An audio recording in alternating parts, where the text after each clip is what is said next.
big beard. Hey, Kayla. Hi, Iyanna. Welcome to Feelin' the Blank podcast. Welcome.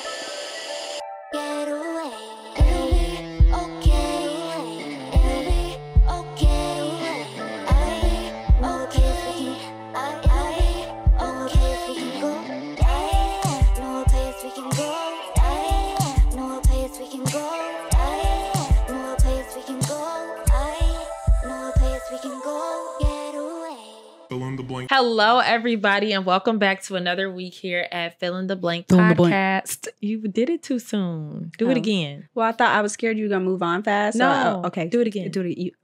Fill in the blank. Hey, there we go.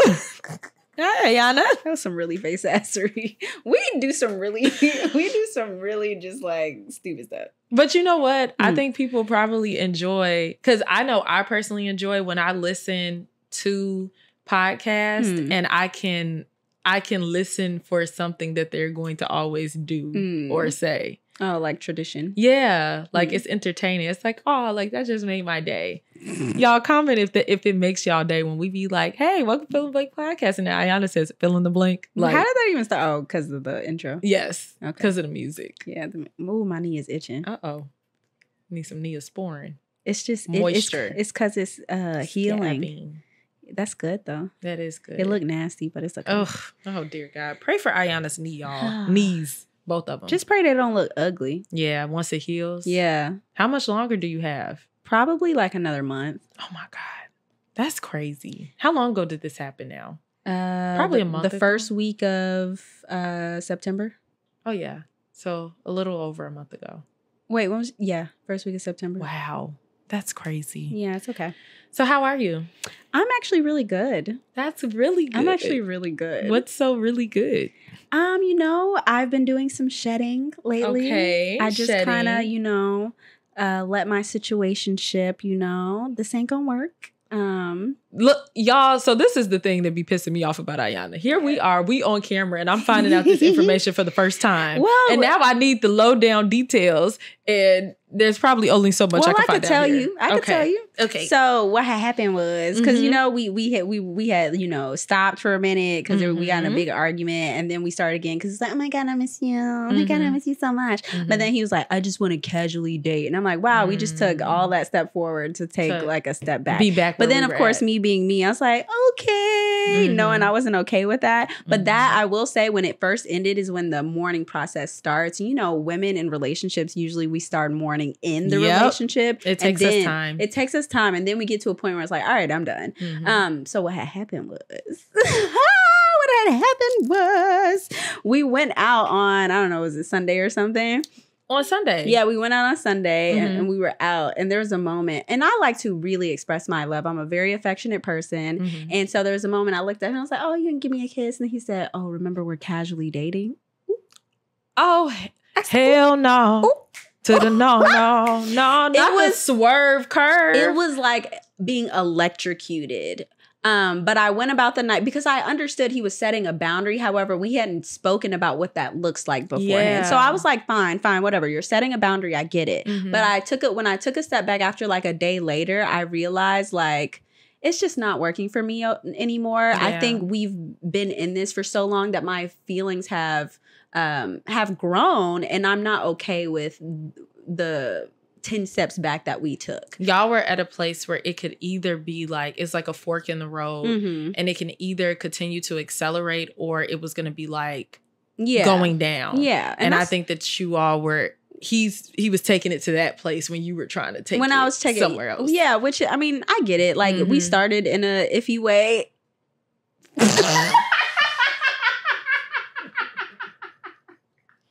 Sorry. Insider. We started in a strange way. So not ages snorting. I snorted too. We started in a strange way. So and it was never like, it was never supposed to be this serious. So again, I understood that he set the boundary. I just wasn't okay with like where we were anymore. So I told him, and this is how I know my feelings are pretty much removed at this point, just because, that was a shot to my ego. Yeah. It was like oh no, ick. Yeah, no, that is very... It hurt. Ugh. It hurt. So that type of rejection is it was like, damn. You don't want to kiss me? Right? Like... The hell? Like, kiss me now, then correct me later. So, anyways, I told him, I was like, we can be friends, but like, I'm not going to be spending individual time with you, like alone in your apartment, or because I know myself, I'm, you know, you girl. Not the Cardi B moment. That's how Cardi B be talking. She be like, no, I'm saying shit. But I get it, you know, she ain't lying, you know. So I was like, we can check in like once a month or something, like go get food or something. But other than that, how did he take that? He understood. Okay. But that's the thing. Even the first time we had that little please. Sorry, when we had that little spat, he was like, man, we keep seesawing. And I'm like, because it was the first time it was him who ended it. Now it's me. But he's like, we keep seesawing. I'm like, it's because literally both of us are just trying to delay the inevitable. But we know it's going to end. Yeah. Somebody has to pull the trigger. And so now it's going to be me. Because the thing is when I'm done, I'm like, actually, well, that's not true. Let me be honest. That's not true. That's not true. Let me be honest. Oh, I have a hot take about that, though. What you just said. I feel like most of the times it's women that have to be the one to pull the trigger. We are. But I mean, look at the statistics of divorces. Mm-hmm. Men are just as miserable in those marriages as the women are. The thing is they won't leave. They're not They're fine with being miserable. Yeah. Because to them, suffering is some sign of pride. Or just like, they like to suffer. I'm a man. I'm just out here, like, boy, if you don't... I don't know if that's the reason. I don't know. I'm just making shit up as I go. Look, don't listen to me. Don't listen to me. Listen to me. But I'm just saying, they're weird. This is too much. They're weird. Ooh, anyway. That's hilarious. Anyway, so yeah, love that for me. Also, I've reconciled with someone I have had some extreme anger for. I won't say too much, but... Can you say it and we bleep it out? No. Oh, okay. I don't know who it is. What the hell? No. So I'm just in this phase right now where I'm tired of being dark, just like angry and bitter and hardened and chaotic. Mm-hmm. I mean, I love a little chaos. Don't get me wrong. When life gets boring, let's spice shit out. Do a little spice. We're trying to release that. I don't think that'll ever go away, Kayla. I'm not even gonna lie. I don't think that'll ever go away. I think that it could present in a different type of way. No, I agree with that. Where you don't have to like. But when I'm single is when it's just like it's hard for you to release that. Yeah, that space because there's so many possibilities. Oh my god, there's so many options. I mean, it is a part of the single life that you can choose to have the. I mean, I can't say nothing because that's how I was in my single life. I was very chaotic and just did whatever the hell came up. But in hindsight, I'm like, that was just such a like I'm clutching my pearls. Like, what was that lifestyle? Yeah. It seems scary. No, I am. I crave healthier things now. Mm-hmm. Or I'm starting to. That's good. It's not like a switch, but like I am getting to a point where I'm craving healthier things. I love that. Which is why I'm on Hinge and I'm like, filtering out some of these people I know just like aren't good for me. Yeah, that's good. Having good conversations, I'm going to lead these relationships with, healthiness and positivity. Start off on a good foot. Mm-hmm. I feel it. Love that for me. I love that for you too. That's great. Not the smile. Okay, what about you? How are you? I'm good. I have been coming to a lot of realizations as now the dust has settled with everything with the wedding. Mm-hmm. I feel like my autopilot just got turned off. Okay. I feel like I was definitely on autopilot for quite a while and I wasn't able to really like be very reflective and be present in the life that I was living. Yeah. And now I am very much so present. And I'm very much so like, we have to do something about this. Like, I think that I'm finally in a place of mind where it's like, if I want my future and my life to look different, I have to actively participate for those changes to be made. Okay. And I don't think I was at that place for a long time. I think that I was very much like in a space where it's like, I'm a great person. So good things should happen to me because I'm a great person. Yeah. And just still having that concept of like, I'm going to be saved or something. Yeah. And I don't know what shifted in my mind or when it happened, but I just had a moment where it just was like, you're like, I got to go get it. Yeah. I was like, I can't continue to live like this. I think that the main thing that has really ignited the shift in me is the fact that I'm very unhappy and uncomfortable with my work life right now. And as many people know, when you're uncomfortable with your work life, it literally impacts everything that you do. Especially here in America. Yeah, because you spend so much of your time at work. Yeah. And so if it is something that is not pleasurable, if it's not something that you feel happy about or contentment in, then it can be very, very upsetting. Agreed. And so I think that I'm finally realizing how upsetting my work life is. I am in the exact space that I've always strived to not be in that I always said that I wanted to be happy about the work that I do. I don't want work to feel like a chore. I don't want to go into work every day and dread it or and that's where I'm at right now. Like, it is hard for me to get out the bed. Yeah. I don't want to ever go to work. It's just horrible. Yeah. So I think that I just kind of had that spark. But at the same time, it's very interesting because I feel very strongly that I'm exactly where I'm supposed to be because I know that for me, I have to experience things like what we talk about in extremes. And so I have to be in extremely uncomfortable situations for me to push past and move forward from that space that I'm in. So I think that right now I still feel a lot of gratitude for the space I'm in because I'm like, this is the turning point for me. Like, what if I would have did something that maybe was a little more comfortable for me and I didn't come to this realization when I did. Yeah. And I was just content with like, oh, like, you know, I'm not mad about it, but I'm also not happy about it. Yeah. So now I'm at a place where it's like, oh yeah, I don't want to do this. So let me do the things that I've always known that I should be doing. That's kind of where I am. Pushing you to where you need to be. Yes. Okay. So with that being said, I have challenged myself. And so if you all see me not do it, then you could hold me accountable. But I am starting off because this will then, it would form a habit in my mind, but I'm challenging myself to 30 days of posting content consistently. Every day I'm going to post something. And then I made a banner for my YouTube channel. Like, I started prepping it, but I'm not doing that right now. I need to get a camera. Okay. But the other night I stayed up till 4:00 in the morning doing all of this research and trying to like gain an understanding, figure out what it is that I want to do and what I feel connected to. And so I've been really enjoying it. Like, I found that as I am creating these, like all this content and stuff, I'm like, wow, this is like fun. I actually like this. Like, I'm enjoying this. Look at you. Yes. So you just got to start. It's the start. It's the start. Starting is always hard. It's the hardest part. And then consistency is hard. Yes, because then when you hit the lulls and you have to continue to be consistent, it is very difficult. Yeah, I know we both struggle with that. Yes.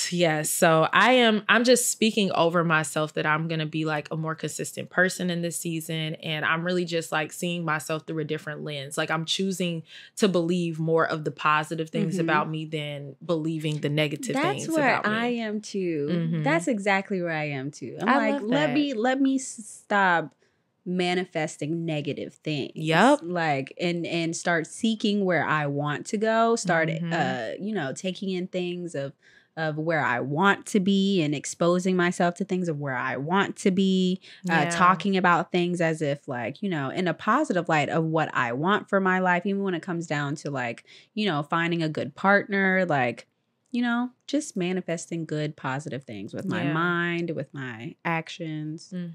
Yeah. It really is such a huge factor that is the most difficult to grasp, I think. Like, when you can get to the place that you have control over your mind and you're able to filter your thoughts, I think that really sets a totally different tone. I agree. To how everything's done. Because life will make it difficult. And even if it's not life, like the lows of life, even when you get like overwhelmed just by like the constant things that are happening, that makes it difficult. But you know what?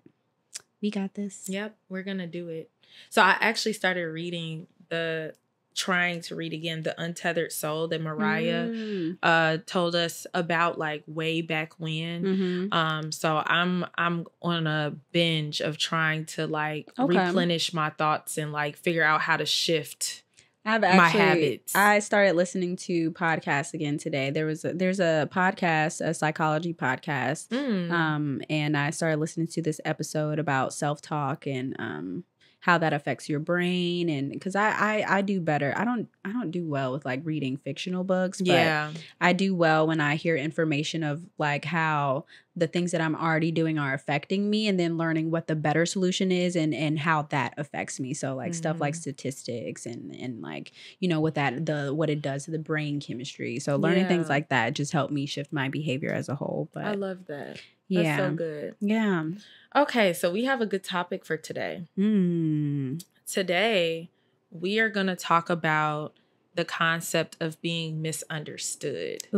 I think that a lot of people probably struggle with that. And I think that I know I have. We all do. That's actually my biggest fear is the fear of being misunderstood. Even more so being like abandoned, being misunderstood is my biggest fear. Yeah. It's scary because you don't want people to question or like nitpick at you or think of you differently than who you intend to be. And I think that it's really hard when we're not liked by, or we're thought poorly by or negatively by other people when we know who we truly are at our core. And then magnetize that. Yeah.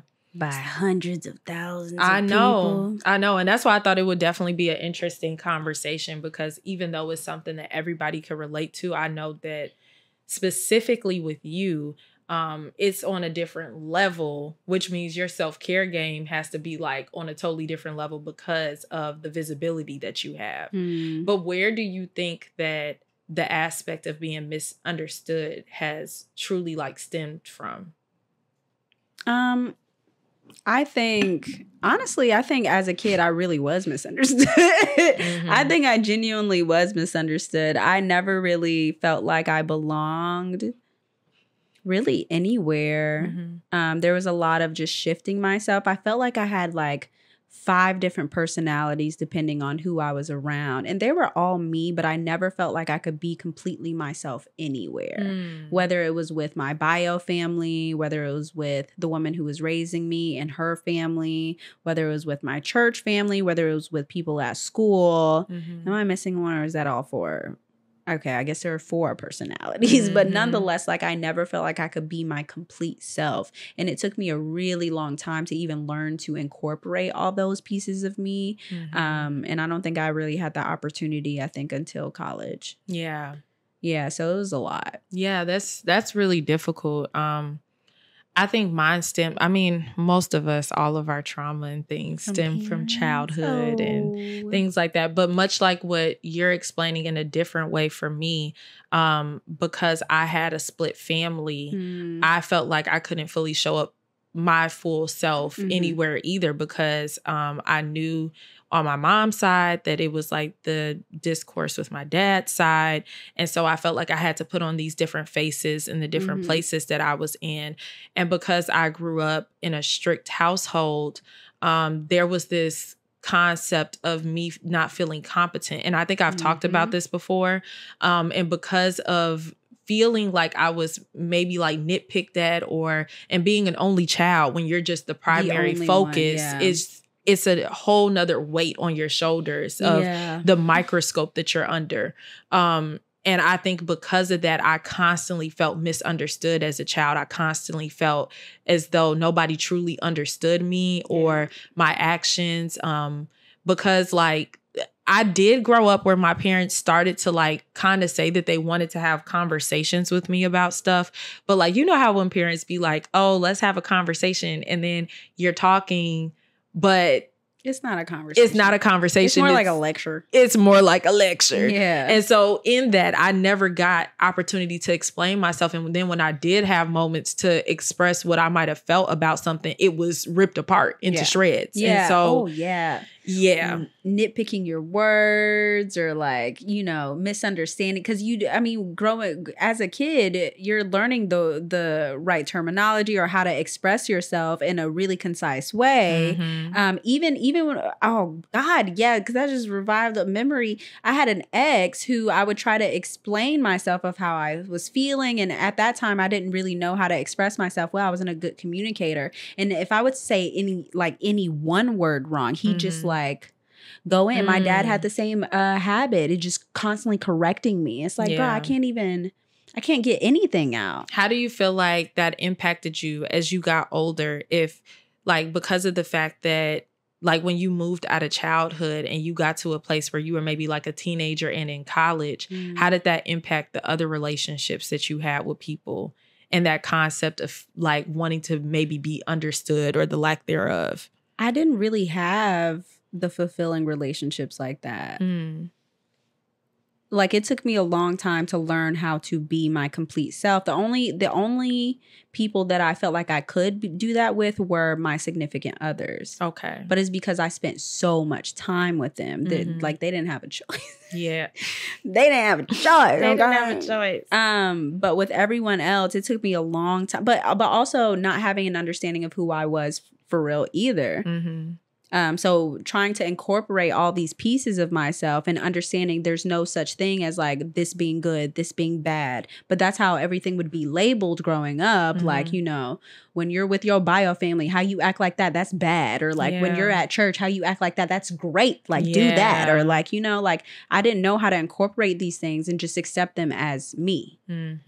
Yeah. You felt like you had to be a certain version of yourself. Yeah, always. Yeah. Okay. Well, with you and your parents or the split sides of your family, how did that affect you in adulthood? Did you ever get to a point of, you know, feeling like you found a safe space to be your complete self? I think just recently, because now I understand boundaries and I know how to set them so that I don't allow either sides of my family to make me feel uncomfortable. I feel that. And I also feel like so much time has gone by now since my mom has passed away. That was like super present when my mom was alive. And then right after she passed away because of the tension between both sides of my family. So it made me feel like, ooh, like when I am with my mom's side of the family, I can't be too happy about my dad's side of the family and vice versa. Like I just felt like I had to be in this neutral state all the time. But I think now, like, it really helped me to, on the positive side of things, it really helped me to understand boundaries so much clearer. And it also helped me to start the process of me not caring so much about what other people think. Like, that's basically the remedy. That's the remedy. Is to not care. It's to not care. But it is really hard. And I think especially like, with what we're doing, like with the podcast, and you get it on a totally different level than what I've ever experienced, but I've experienced it just a smidge. And I feel like that was what really pushed me over the edge to decide that I'm going to not care about what people think. Yeah. Because I enjoy what we do so much here that I was like, I can't allow other people and whatever they think, like y'all don't know me. Yeah. So I can't allow people's thoughts of me that don't know me personally to impact the way that I do things and impact me sharing my thoughts, impact us like reaching the people that we're supposed to reach. So yeah. Okay, so that's with people you don't know and stuff that you learned with your family. Do you think that ever affected relationships outside of your family? Yeah. Friendships, especially. I feel like, but you all know, like we've had conversations about some of the things that we might all have downfalls about. And one of my major ones was being defensive. I've always had your symptom of being misunderstood? Yes, because I get defensive when I feel like people don't understand me and people don't think that I can do something. Like people don't think that I'm competent enough or that I'm not like, I don't think things out well enough to do it the right way. So it's that whole concept. It's tied up in the concept of being misunderstood, because I feel like, oh my gosh, like if you knew me, like you knew that wasn't my intention. You knew that I would never do that. And it may come off like I'm being defensive or argumentative, but it's just me wanting somebody to see me for who I am, like see through maybe the actions of the moment and realize like, oh, Kayla at her core is not that person. My symptom is over-explaining. I have a tendency, I've tried my best to slow but you feel it. But I have this tendency, if I feel like, and I still do it sometimes, if there's like some form of a conversation where I'll give too much information about, or like I'll over explain how I'm feeling about something or thinking about something because I don't want them to misunderstand. So I'll do it preemptively and I'll do it as a reaction. It's like, no, you don't understand. And then I'll just like keep talking, keep rambling. And there's a fine balance in there of communication where if you talk to not enough, like you're not giving enough, but then there's also when you talk too much, you are saying too much and probably like befuddling whatever your message was, or you're saying things that you don't mean at that point. So like there's a nice balance there, and I tend to like over explain myself. Yeah, that's real. I feel like I have done that at some point too. I think that I do that though with Marcus. Like if Marcus misunderstands me about something, I like will talk in circles and he'd be like, Kayla, you already said that. And I'm like, but I need you to understand.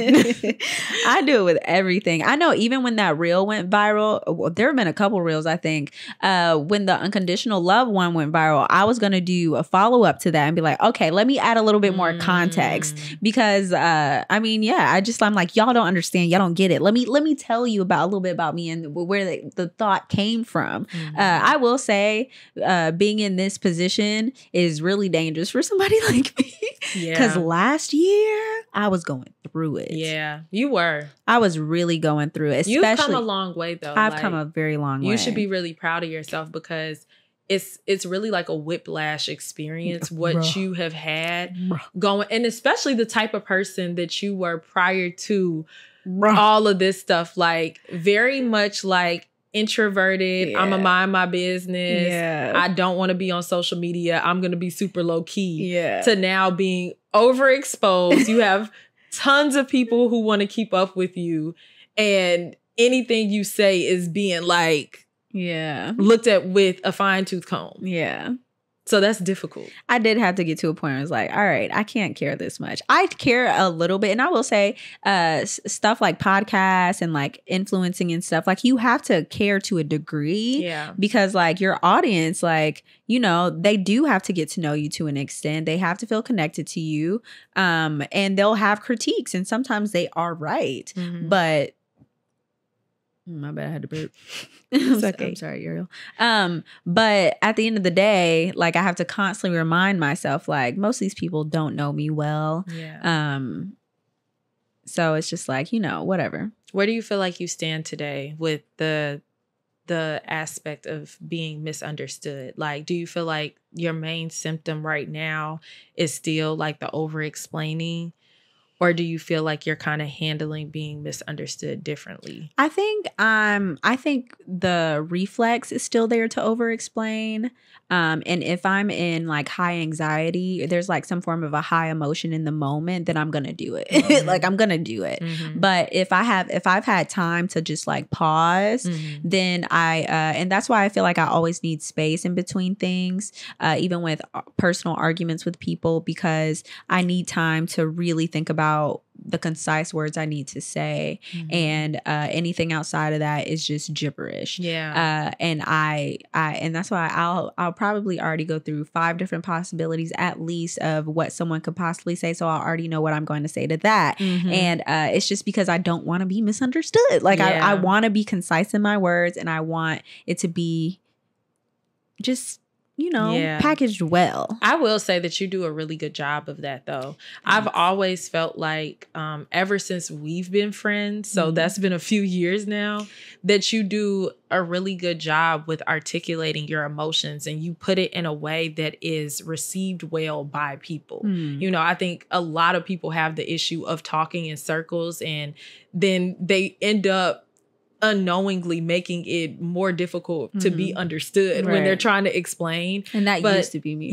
But I think that you do a really good job with that. Like that's something that I aspire to do, but now I do the thing in my head. Like I'll ramble in my head.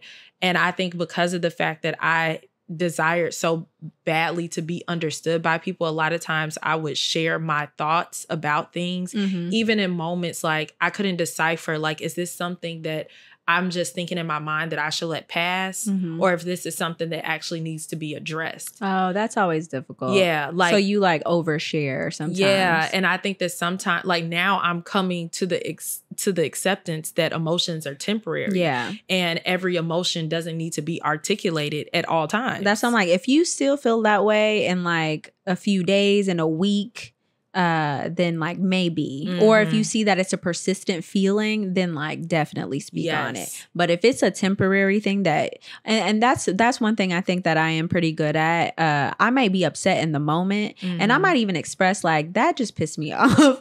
But once I acknowledge it, I can get over it. Yeah, most of the time. Now, if it's a persistent issue, that tour started kicking in, and I get stubborn as hell. Yeah. And I can hold a grudge. But it takes a lot for me to hold a grudge. That like, is I have such a strong Taurus trait. You know, for real. Because I can forgive just about anybody. But like if... you do hold grudges. Now that I'm thinking about it. Wait. Not against me. I mean, wait, I don't who else have you seen me hold a grudge against other than Boo Boo the Fool? There we go. I'm telling you, I was about to. He triggers me. Yeah, he is my kryptonite. Oh, that sounds weird, but like he is to an extent. Just his existence. Yeah, and that's what we have to. But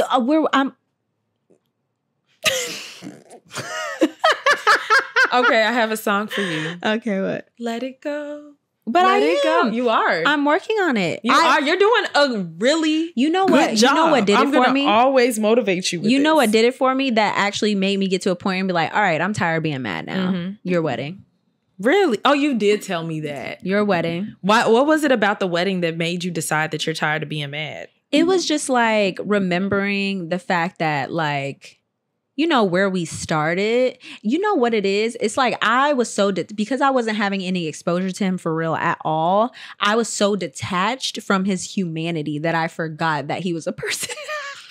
I can see that with you. So all I kept remembering was like just all the you bad just attached stuff. Yourself to the anger. And that's what it was. I wasn't remembering anything else of the humanity in him and who he is as a person. Yeah. And even some of the good stuff. Like I refuse to remember any of that stuff. But being at your wedding reminded me of like the qualities that I did like in him and the goodness that is in him, even though he's fucking dumb. But like, you know what? At the end of the day, and this is crazy because this is what I was saying at the beginning of the year, and then I got to a point I was like, no, fuck that. But like, at the end of the day, like, what really is like,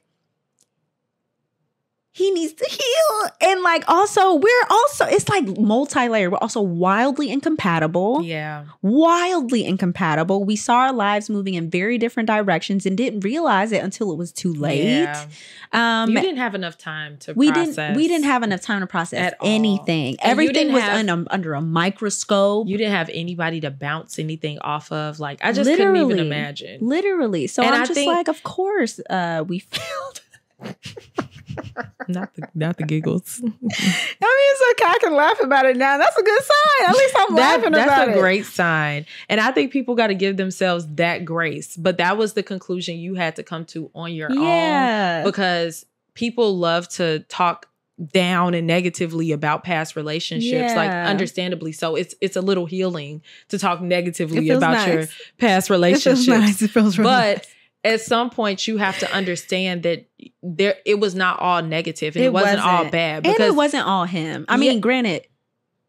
But like, it also wasn't. I acted a lot out of anxiety. I acted, and you know that thing where I say like, if you have to tell someone more than once, then you're trying to control them. Yeah. I was very controlling at some point because I was freaking the fuck out. Yeah. So like, no, shut up, Kayla. Shut up, Kayla. But it was just, What? Growth. I'm just watching it unfold in front of my eyes. I'm like, wow, this is beautiful. That's amazing. But yeah, I'm tired of being, but I will But say, you were anxious because you wanted to be understood. I wanted to be bro, no, facts.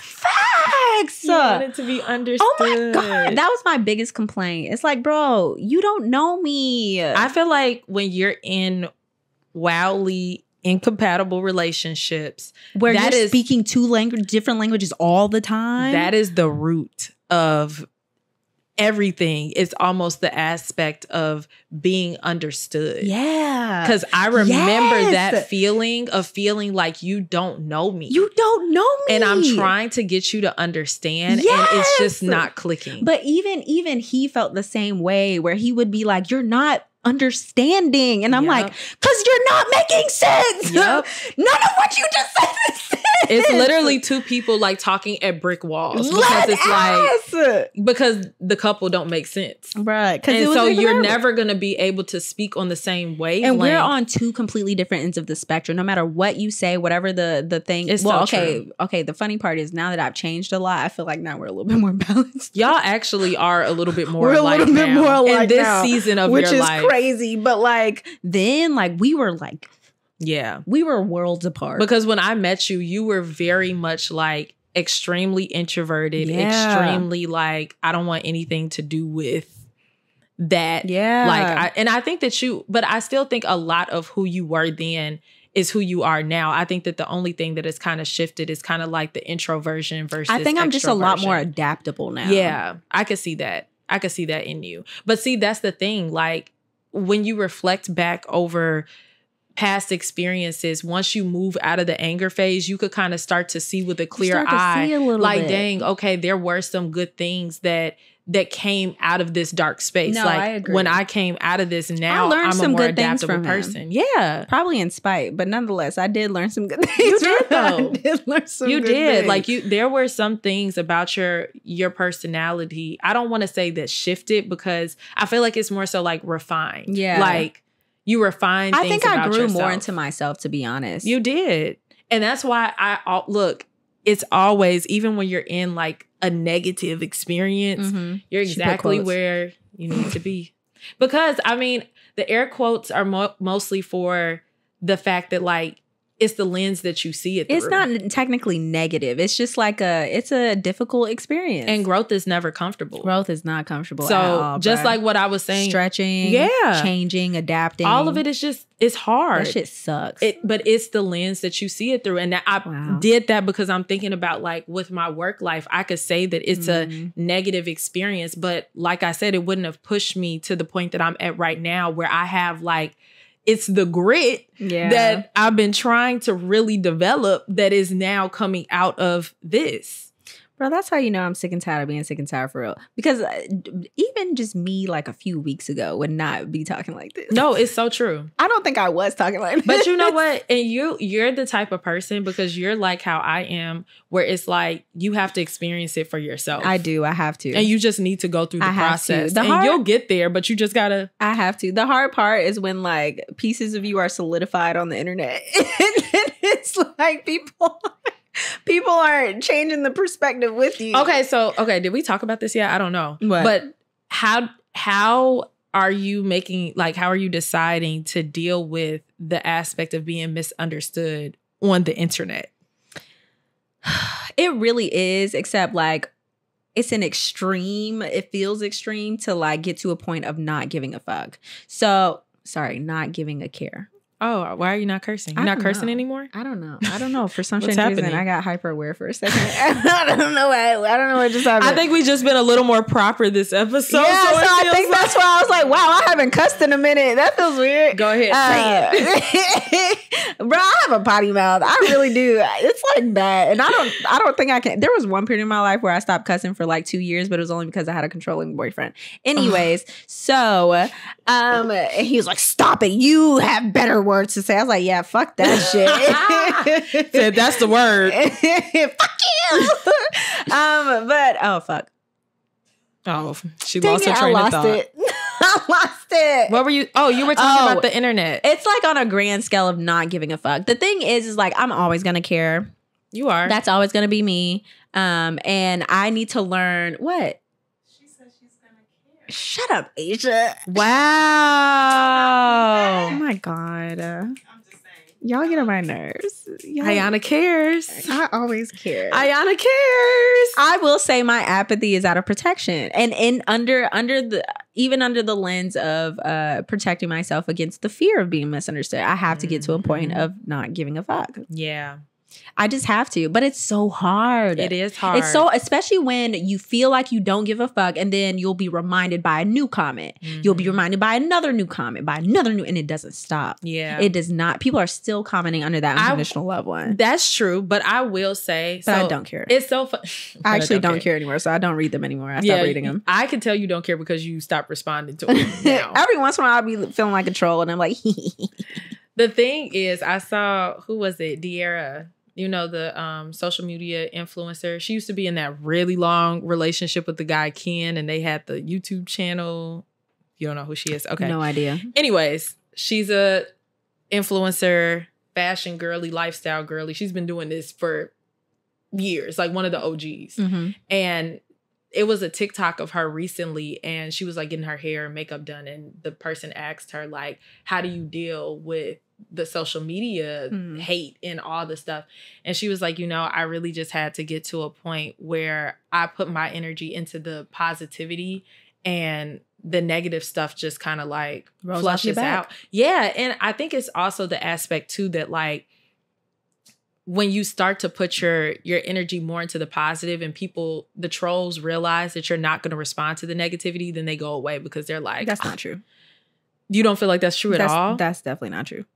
Oh, okay. That's not true. I stand corrected. That is not true at all. I feel they like, still be there. But I feel like the thing about it is, sometimes I think that people respond to situations because they know that they could get a response. Like, people try to say things to trigger a response out of people. So yes, there will still be hate. Not saying that the hate will disappear completely and it'll just be rainbows and butterflies in the comments. Mm-hmm. But I'm just saying that it may balance out or lessen a little bit, because it won't be so many people that are like, ooh, let me see. Like, some people just be doing it because they're freaking bored. Yeah. And they're like, oh, she responded to this comment. Let me see what I can say. Probably to get her 17-year-old kid. That's what I'm saying. That's what I'm saying. So it doesn't completely go away. Then the other half of it, like we were talking about, is your mindset to determine, like, I'm going to focus more on all of these positive comments that I got versus this select few of negativity that I received. Facts. But I think it's definitely hard, and you know it at a different level than what that is my perception of it versus you actually receiving the comments on your phone. Facts. And people saying stuff. Facts. So what you gonna do? Just stop responding to them? Well, I do stop responding. Eventually. I see the hard part is like when you're trying to get engagement up and you have to respond. So like more people comment, more people see it. So you respond. My issue is like the hard part of knowing when to stop responding. So I think I'm just going to start giving myself like 48 hours of like responding. And then after that, like, I just got to stop. I see that. I just got to stop. That's a good rule of thumb. Yeah. Cause at that point, more people are commenting anyways. It's just going to keep going. Do you feel like you go through does it trigger something in you, the aspect of being misunderstood, when you interact with people who don't understand you on the internet? Only when like when our reels go viral with our hot takes is when that kicks in. Now, if it's something like when I posted something about being introverted, or even for example, when I posted something about like me dancing you remember when I was dancing in Celeste or something, and people were commenting like, oh, I thought you were introverted and blah, blah, blah, blah, blah. And I think I responded to one or two of those comments. And then after that, I in my mind, I was just like, you're stupid. Yeah. I think it's more so the attack on character. It's the attack. Ooh, heavy on that. It's an attack on character, or when they say things like, well, your husband didn't like you, so that pisses me off. That's really rude. It's so rude. And also, how do you know? People. Like, I can make that joke myself, but you can't say that. You can't say that. That's so funny. Like, don't say that to him. No. Yeah, people are rude. I feel like I'm learning a lot through your personal experience. I'm glad I could be your guinea pig. I don't like that you are the guinea pig. I don't think it's fair at all. I don't think anybody should be receiving hate online. I just think that I just don't understand why people they care so much. This is my main thing. I always say this. I just can't imagine disagreeing with something that somebody posts online and then actually taking the time out to comment under their post and tell them how much I disagree with them. Why don't you just like screenshot it and send it in your group chat like a normal person? Like normal people. Okay, wait, pause. How far are we? How much time? 44. Okay. You're like, I got to see if I got time for this. So it reminds me of the current talk of the town. Oh, are we talking about Jada? Yes. For the record, I don't care. But go ahead, because Iyanna kind of cares about the Jada thing. I do, but I don't. So I didn't care at all. And then people just kept talking about it. And I just kept getting exposure to it. And I'm like, oh my God. That's how I felt about the submarine. People died, Kayla. No, I know. I'm not making fun of it, but I started to actually really care about what was going on with the people on the submarine. And I was one of those people that started watching the updates in the news like, God damn it, they got to get them. So that's the thing. I'm not even like consuming any content, but I'll just be randomly scrolling and I just see stuff. And I'm like, oh my God, like, shut up. Yeah. Shut up. Why do y'all care that much? I don't know. And people are getting mad at But you know, I know why they care. Why they care? It's the gender wars. Yes. That's what it is. The gender it's the wars. gender wars. It's exactly the gender wars. Because if you look at the difference between Will and Jada, they've done the same shit. Yeah. They've literally done that. Will did the same exact thing when he came out with his memoir some years back. And he was doing interviews revealing things about their marriage and about how bad he treated Jada and blah, blah, blah, blah, blah. No one said shit. No one said nothing. But when Jada's doing it, it's a completely different story. Man. It's a completely different story. I don't know, man. She did 2 interviews and media is also feeding into this shit so bad. Do people not like Jada? They don't like her, but also... But I'm saying, have they previously disliked her? Is this a recent Because she had... hate? Well, they have more exposure to her because of the Red Table Talk stuff. I liked Red Table Talk. And because she's I thought it was good. I thought it was good too. But she's also like a very she's a person who is similar to me. See, and I feel like that's another reason why I feel connected to this. That's why you do. It is personal for you. It feels personal because normally you don't be caring about this type of stuff. So I've been like, why does Iyanna care about Jada and Will? Because she takes on the same... She takes on the same path as me of like wanting her best to be authentic and express as much as possible to like share her story. Mm-hmm. And that's why she did Red Table Talk and stuff. And she talks a lot about her marriage and how she felt about it. And it wasn't, I mean, a lot of it wasn't positive. She wasn't happy in that marriage. Neither was Will. Neither of them were. But they have this trauma bond, clearly. That is exactly. And that's that's part of why I can't really care for real.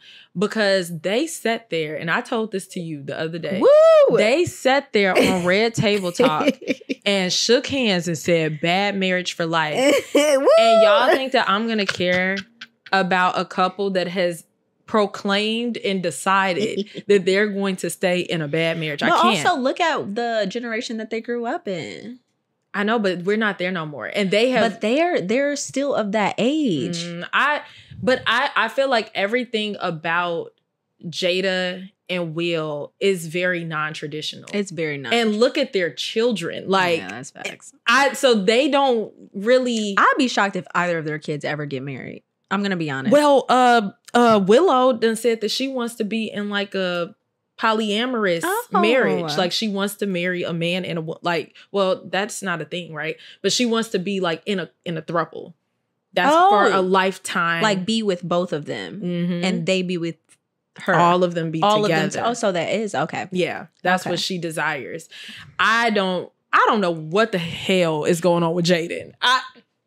I mean, he's doing great things for like people. I don't follow the world. Kids, so I literally don't. I don't either. I just see things, and I mean, I don't even get to see nothing. All I know is Willow makes some great music. Bro, I love her music. You love her music. Put me onto her music. Love her music. She's I'd be amazing. quick to be like, wait a minute. Yeah, but that's the reason why I say I just feel like they're very non-traditional. I don't think that they really conform to that. Mm-hmm. They didn't. I know specifically for Jada, because I used to watch Red Table Talk, she didn't even grow up in that type of environment where it was like, you stay together type of thing, because her mom, I think, okay, I'm trying to remember correctly. She said she felt pressured by her mom to get married because she was pregnant.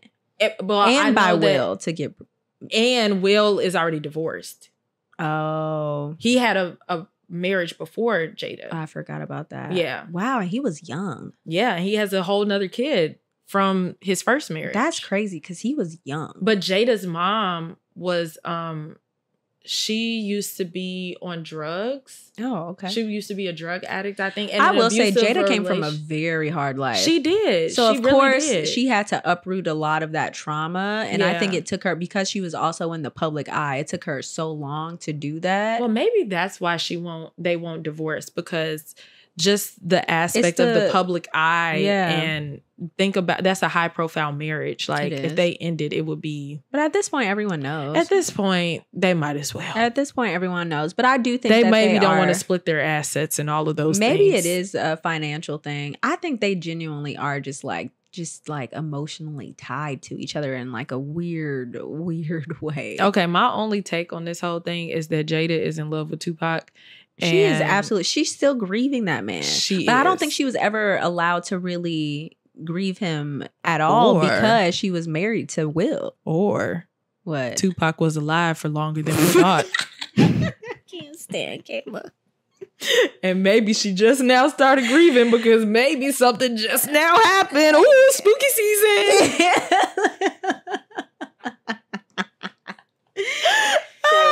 So extra. Oh my God. I'm so weak. Yeah. Oh wow. Okay. Was that your fill of the week? Oh, yeah, I guess so. Shit. Oh well. Shit. What's mine? Yeah, what is yours? You get one. You get one. Well, I guess that's all, folks. I ain't got one. Oh, wait. Marcus and I watched a movie on Amazon Prime, and I really liked it. Oh, what is it? It's called Totally Killer. And was that good? It was actually really good. I'm so tired of seeing these movies about people who like get killed and like have to like go back and figure out like who the kid, because there's multiple movies out there like that. There are, but this one was good. Okay. I liked it because it was like suspense mystery mixed with comedy. Oh. And I can't really do horror movies. Yeah, this was a nice in between for me. Okay. Where it wasn't a horror movie. It was still a little like it had some gore in it. Okay. But I was just like, nothing wrong with a little gore. Yeah. So it wasn't too bad, but it was funny. Okay. And it was still a mystery. Like you still were like, dang, like who's the person? Like, so it kind of, so we had spooky date night. That was fun. I know, I saw. I was going to call you and be like, what you doing? But then I was like, oh, they're on date night. Yes, we had spooky date night and we made spooky brownies with the little, like, we got some candy both eyeballs. Made them? We did. Oh. We made it together. I was like, no, both of y'all made we did. Marcus likes to do that type of stuff because he likes to kind of feel like a kid. So I'd be like, here, crack one in. Here, dump this in there. He'd be like, yeah. Like, so we did that. That's so cute. That was fun. And then we sat down. I think I made some coffee because I was tired. So I made some coffee and I put like a whole bunch of whipped cream and I put the sprinkles on it. And I made some Alfredo pasta. So it was kind of supposed to give like voodoo pasta vibes, like still going with the spooky theme. I see. Look at y'all are so cute. I just can't. And then we tried to play Clue. Oh. But it was really hard. So we stopped doing that. It's hard to play Clue? I don't know. I'm going to show it to you. Okay. We couldn't figure it out. It was really crazy. We were like, many rules or something? Clue over. Yeah, it was like the rules and it was set up weird. It's not the original Clue. It's like a harder version of Clue. Oh, okay. Yeah. Got it. And I thought we would be able to figure it out, but apparently I was wrong. Oh, no. Okay. So yeah. All that's my fill of the week. Love that. So plan a spooky date night for your boo. That's what y'all can do. Or your friends if you're single. Yeah. Like me. Or that too. Have fun and do something in the house. Cute. Because I ain't going to no haunted house. Yeah, this is about as spooky as it's getting. Honestly, over here. I could never do that with you. You would make me so mad. Yeah, I would. That's why I don't. Whenever anybody asks me to try to go to those things, I'm like, it's best for you and I and our friendship for me to not attend because I'm going to act a fool. Yes. And I'm going to cry. Yes. And I'm going to want to go home. Yes. I told you a story about what happened at Six Flags, right?